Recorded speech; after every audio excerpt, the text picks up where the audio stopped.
തെരുവിലെ മക്കൾ ചാരിറ്റി പെരുന്നാൾ വിഷു ആഘോഷങ്ങളുടെ ഭാഗമായി വഴിയോരങ്ങളിൽ അന്തിയുറങ്ങുന്നവർക്ക് ഭക്ഷണം നൽകി.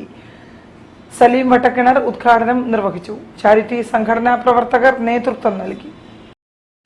കേരളത്തിലെ തെരുവോരങ്ങളിൽ അകപ്പെട്ടുപോയ സഹോദരങ്ങൾക്ക് വേണ്ടി കാൽനൂറ്റാണ്ടിലേറെയായി അന്നദാനവും ആശ്വാസവും മറ്റ് ക്ഷേമ പ്രവർത്തനങ്ങളും ചെയ്തു വരികയാണ് കോഴിക്കോട് ആസ്ഥാനമായി പ്രവർത്തിച്ചു വരുന്ന തെരുവിലെ മക്കൾ ചാരിറ്റി.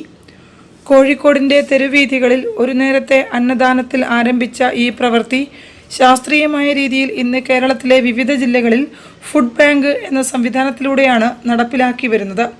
പെരുന്നാൾ വിഷു സ്പെഷ്യൽ അന്നദാനം സംഘടനാ ഫൗണ്ടർ ചെയർമാൻ സലീം വട്ടക്കിണർ ഉദ്ഘാടനം ചെയ്തു. സുഭാഷ്, സമീർ, അയ്യൂബ് എന്നിവർ നേതൃത്വം നൽകി. ശോഭിക മാൾ സ്പോൺസർ ചെയ്ത പാളയം ഫുഡ് കൗണ്ടറിൽ തെരുവോരങ്ങളിൽ അകപ്പെട്ടുപോയ സഹോദരങ്ങൾക്കായി സ്ഥിരമായി അന്നദാനം നൽകി വരുന്നുണ്ട്. പെരുന്നാൾ വിഷു ദിനത്തിൽ സ്പെഷ്യലായി ആയിരുന്നു അന്നദാനം. Lakeshore Hospital and Research Centre ലിമിറ്റഡിൻ്റെ സഹകരണത്തോടെയാണ് പരിപാടി നടപ്പാക്കിയത്.